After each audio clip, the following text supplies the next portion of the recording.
Hi hello నమస్తే welcome to social post. నేను మీ anchor నెగిలానంద్. So ఈ రోజు మనతో స్టూడియోలో అడ్వకేట్ ఆదిత్య మల్లెల ఇమిగ్రేషన్ లా కన్సల్టెంట్ గారు ఉన్నారు. మనందరికీ తెలుసు ఇప్పుడు యుఎస్ లో మన ఇండియన్ సిచ్యువేషన్ ఎలా ఉంది అని. అక్కడ గ్రీన్ వీసా రావాలన్నా, లేకపోతే అక్కడికి ఇమిగ్రేట్ అయ్యి అక్కడికి వెళ్ళాలన్నా, అక్కడ నుండి ఇక్కడికి రావాలన్నా చాలా అంటే చాలా ఇబ్బందులు పడుతున్నారు. వీటన్నిటి గురించి అండ్ ఇన్ డెప్త్ గా ఇంకేం జరుగుతుంది, ఎలా అయితే మనం అక్కడ వెళ్ళి సస్టైన్ అవ్వగలుగుతాం, ఇలాంటి అన్ని విషయాల గురించి ఆదిత్య గారితో మాట్లాడి తెలుసుకుందాం. Hi sir. హలో అండి. ఎలా ఉన్నారు సార్? బాగున్నా, మీరు? Fine sir. Good. First of all thanks for coming. Good అండి. సార్, ఇప్పుడు అసలు కరెంట్ సినారియో ఎలా ఉంది సార్? ఇప్పుడు ఇమిగ్రేట్ అయ్యి యూఎస్కి వెళ్ళే వాళ్ళ సినారియో ఏంటి అసలు పర్ఫెక్ట్ గా? సో యుఎస్ లో మనకి సినారియో చూసుకుంటే పాత సినారియో అనండి, కొత్త సినారియో అనండి, rules are like almost same. So rules లో ఎప్పటికప్పుడు fine tuning and streamlining జరగకుంటే వచ్చినాయి. సో మోడిఫికేషన్ ఆఫ్ రూల్స్ ఏంటి అంటే, ఏవైతే రూల్స్ ఉన్నాయో ఆ రూల్స్ ని ఇంప్లిమెంటేషన్ దగ్గర మోడిఫికేషన్ జరుగుతుంది.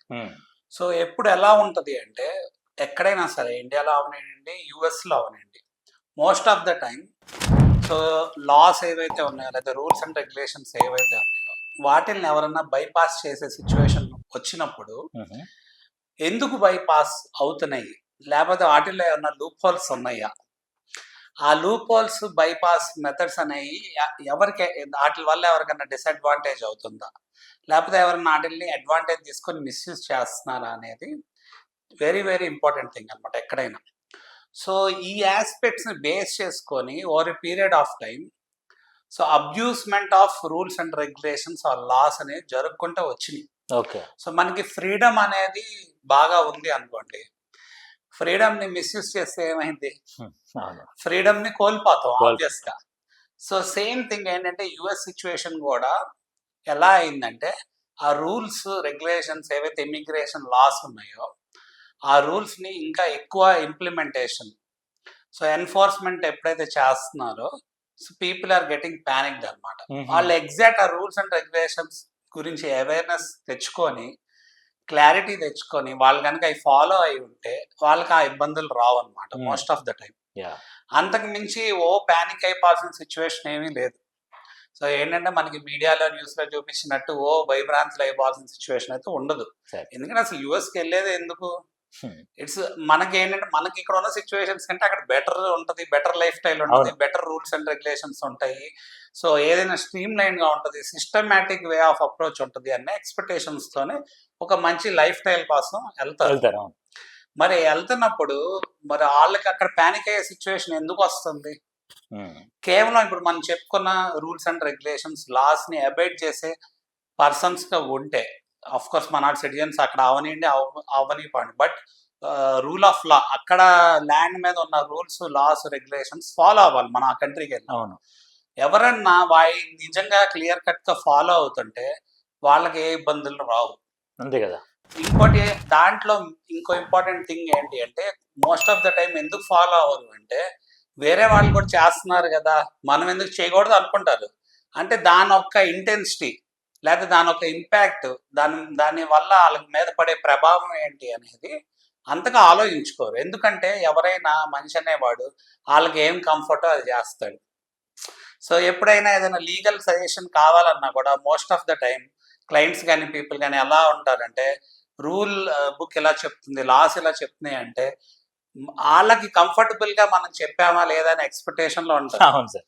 లేకపోతే మోస్ట్ ఆఫ్ ద టైం ఎలా ఉంటుంది, సెకండ్ ఒపీనియన్స్ కి థర్డ్ ఒపీనియన్స్ కూడా సేమ్ థింగ్. ఇప్పుడు డాక్టర్ దగ్గరికి వెళ్ళినా ఆయన చెప్పింది మనకు నచ్చలేదు అనుకోండి, కొన్నిసార్లు డాక్టర్ల దగ్గర మనం చెప్పాల్సిన దానికంటే చెప్పకుండా దాస్తా ఉంటాం. చాలా ఉంటుంది. సో మనం బ్యాక్ ఎండ్ లో చేసేది ఒకటి, బట్ మనం అడిగేది ఇంకోటి. సో అలానే ఇప్పుడు ఇక్కడ ఉన్న సిచ్యువేషన్ లో ఏమవుతుంది, మనం వెళ్ళిన పర్పస్ ఒకటి, బట్ ఆ పర్పస్ కాకుండా ఇంకో పర్పస్ ఫుల్ఫిల్ అవటానికి వేరే మోటివ్ తో వేరే ఎజెండాతో ఎప్పుడైతే వెళ్తున్నారో సో రూల్స్ ఎనాక్ట్మెంట్ ఏదైతే ఉన్నాయో వాటి దగ్గర ఇంప్లిమెంటేషన్ దగ్గర మోస్ట్ స్ట్రిక్ట్ అవుతా వచ్చింది సిచ్యువేషన్. ఎప్పుడైతే బాగా స్ట్రిక్ట్ అవుతుందో ఇప్పుడు టెర్రరైజ్డ్ అయిపోతున్నారు పీపుల్, ప్యానిక్ అయిపోతున్నారు. సో ఈ సిచ్యువేషన్స్ అనేవి సో ఇప్పుడు ఎవరైతే ట్రంప్ వచ్చారో రూలింగ్ లోకి ఆయన తీసుకున్నారు ఆ ఎన్ఫోర్స్మెంట్ మెజర్స్.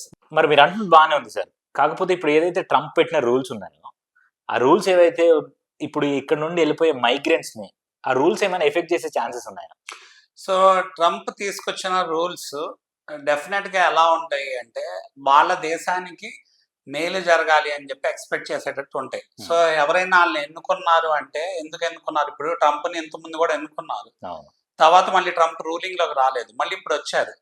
అంటే అక్కడ ఉన్న పీపుల్ ఇన్ఫాక్ట్ ఏంటంటే మన ఇండియన్ ఆరిజిన్ నుంచి అక్కడికి వెళ్ళి అక్కడ సిటిజన్స్ అయిన వాళ్ళు కూడా ట్రంప్ కి ఓట్ వేసిన వాళ్ళు ఉన్నారు. అంటే కొన్ని ఫ్యాక్టర్స్ కోరుకుంటున్నారు అక్కడ కంట్రీ పరంగా, సేఫ్టీ సెక్యూరిటీ పరంగా, లేకపోతే ఎగ్జిస్టింగ్ పీపుల్కి ఏ థ్రెట్ లేకుండా క్వాలిటీ పీపుల్ ఎవరైతే మైగ్రేట్ అవుతున్నారో, ఎందుకంటే అసలు యుఎస్ అనేది ఒక ల్యాండ్ ఆఫ్ మైగ్రెంట్స్, ఇమిగ్రెంట్స్ కదా. సో మైగ్రేట్ అయ్యే వాళ్ళకి ఒక లీగల్ డ్యూ ప్రాసెస్ ఉంటుంది, డాక్యుమెంటేషన్ ప్రాసెస్ ఉంటుంది. But most of the time ఏమైంది, ఎవరైతే అక్కడికి మైగ్రేట్ అవుతున్నారో వేరే దారులు ఎంచుకుంటున్నారు. సో ఏదైనా సరే చూసుకోండి, స్టూడెంట్ వీసా అవనండి, లేదా టూరిజం వీసా అవనండి, ప్రతి వాటిల్ని అబ్యూస్ చేస్తున్నారు, వర్క్ వీసా అవనండి. సో ఈ అబ్యూస్మెంట్ ఎప్పుడైతే జరుగుతుందో వేరే వాళ్ళకి కూడా అక్కడ థ్రెట్ గా మారే సిచ్యువేషన్ ఉంటుంది అక్కడ రూల్స్ అండ్ రెగ్యులేషన్స్. అది వన్ ఆఫ్ ద ఫ్యాక్టర్. ఇంకో ఫ్యాక్టర్ ఏంటి, ఇప్పుడు ఆల్రెడీ అక్కడ సెటిల్ అయిపోయిన వాళ్ళకి వాళ్ళ కిడ్స్ నెక్స్ట్ జనరేషన్ వాళ్ళు పెద్దవాళ్ళు అవుతారు కదా, వాళ్ళకు కూడా అక్కడ ఎన్వైరన్మెంట్ మరి ఇంకా ఫ్లరిష్మెంట్ ఆఫ్ ద కంట్రీ ఉండాలి కదా. ఎప్పుడైతే మొత్తం వెళ్ళే వాళ్ళంతా స్క్రాప్ అనుకోండి, సో వాళ్ళు కూడా ఏంటంటే ఇన్సెక్యూర్డ్ గా ఫీల్ అవుతారు. మోస్ట్ ఆఫ్ ద టైం ఏంటంటే it's all about insecurity that is being created there. Insecurity అనేది ఎందుకు క్రియేట్ అవుతుంది, ఈ రూల్స్ అండ్ రెగ్యులేషన్స్ ఎప్పుడైతే most of the time abuse చేస్తా వచ్చారో, లేకపోతే లూప్ హోల్స్ ఫైండ్ అవుట్ చేసి వాటిని మిస్యూజ్ చేస్తున్నారో, అక్కడ థింగ్స్ మోర్ స్ట్రిక్ట్ అవుతున్నాయి. అంటే అక్కడ లోకల్ నాన్ లోకల్ ఫీలింగ్, అసలు land of immigrant, land of migrants లో అసలు లోకల్ నాన్ లోకల్ ఏంటి, అసలు అందరూ కూడా మైగ్రెంట్సే కదా. నిజంగా మాట్లాడుకుంటే ఇప్పుడు యూరోప్ నుంచి మైగ్రేట్ అయిన వాళ్ళు ఉన్నారు, ఫస్ట్ మూవర్స్ అనుకోండి, లేదా second movers south American continent నుంచి మైగ్రేట్ అయిన వాళ్ళు ఉన్నారు, ఏషియన్స్ తర్వాత మైగ్రేట్ అయ్యారు. బట్ పాపులేషన్ పరంగా మన వాళ్ళు ఎక్కువ మంది ఉన్నారు కాబట్టి ఎక్కువ మంది మైగ్రేట్ అయ్యారు. డెఫినెట్లీ ఎక్కువ మంది మైగ్రేట్ అయినప్పుడు అక్కడ ఉన్న క్యాప్ కి ఎక్కువ మంది మైగ్రేట్ అయిన దానికి మరి ఫెసిలిటేట్ చేసే సిచ్యువేషన్ ఆ కంట్రీకి కూడా ఉండాలి కదా. ఇప్పుడు యుఎస్ మంచి కంట్రీ, పెద్ద కంట్రీ, లేకపోతే గొప్ప కంట్రీ అని ఎందుకు అనుకుంటున్నాం, అక్కడ పాపులేషన్ వేరు, ఇక్కడ మన ఇండియాలో పాపులేషన్ వేరు. ఇదే పాపులేషన్ వాళ్ళకుంటే వాళ్ళకి తెలిసింది ఎలా హ్యాండిల్ చేయాలనేది. సో వాళ్ళకి కూడా ఇబ్బంది ఉండొచ్చు. డెఫినెట్లీ యుఎస్ పెద్ద కంట్రీ కాదన్నా, సో ఫైనాన్షియల్ గా స్టేబుల్ గా ఉన్న కంట్రీ. బట్ ఎప్పుడైతే మనం ప్రిఫర్ చేస్తున్నామో మనం ఆ లా ఆఫ్ ల్యాండ్ ని డెఫినెట్ గా మనం రెస్పెక్ట్ చేసే సిచ్యువేషన్ లో ఉండాలి. సో ఎవరైతే అక్కడికి మైగ్రేట్ అవ్వాలి అనుకుంటున్న వాళ్ళకి డిఫరెంట్ విధాలు ఉన్నాయి వాళ్ళు సెటిల్ అవడానికి, మైగ్రేట్ అవడానికి. మరి మైగ్రేట్ అయ్యేటప్పుడు మినిమం అమౌంట్ ఆఫ్ అవేర్నెస్ ఉండాలి కదా. అవేర్నెస్ అనేది వాళ్ళు డెఫినెట్ గా క్రియేట్ చేసుకోవాలి.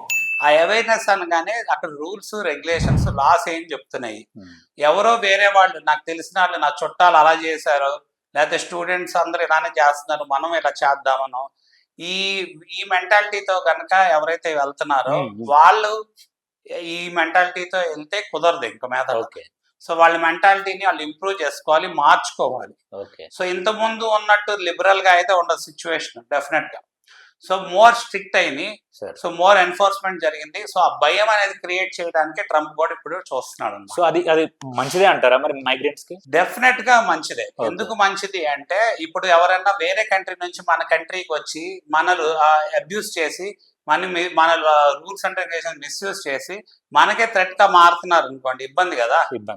సో కంట్రీ అనేది ఫెసిలిటేట్ చేస్తుంది, లీగల్ గా మీకు డాక్యుమెంటేషన్ ఫెసిలిటేట్ చేస్తుంది, రూల్స్ అండ్ రెగ్యులేషన్స్ చెప్తుంది. అఫ్ కోర్స్ ఏంటంటే యుఎస్ లో ప్రతిదానికి డాక్యుమెంటేషన్ ఉంటుంది, ప్రతిదానికి మనం రిక్వెస్ట్ పెట్టుకోవచ్చు, లేకపోతే పిటిషన్స్ పెట్టుకోవచ్చు, లేకపోతే మీ సిచ్యువేషన్స్ బట్టి అక్కడ ఉన్న రూల్స్ ని ఎలా మనం వాడుకోవచ్చు, అడ్వాంటేజ్ తీసుకొని నీట్ గా అంటే మిస్యూజ్ చేయకుండా వాడుకోవచ్చు అనేది మనం ఫైండ్ అవుట్ చేసుకుని అవేర్నెస్ తెచ్చుకోవాలి.